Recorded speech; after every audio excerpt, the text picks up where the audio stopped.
If you're filing bankruptcy and you are surrendering the property that you currently live in, one thing you need to think about before you file is where you're going to live after the property is foreclosed on. You may want to consider getting a new apartment lease before you file your bankruptcy,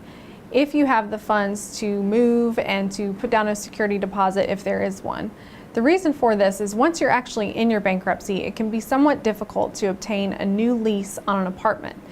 because they do check your credit report very often at apartment complexes, and a lot of times if you're in an active bankruptcy, they will not allow you to sign a rental agreement. So if you have the funds to move and are prepared to go through that process before you file bankruptcy, it's sometimes better to do that, because at that point in time the bankruptcy is not on your credit report. If you don't have the money, or you need to wait and you have to move and sign up for an apartment after you file bankruptcy, you do need to be aware that because by then the bankruptcy will be on your credit report, that you may be required to put down a higher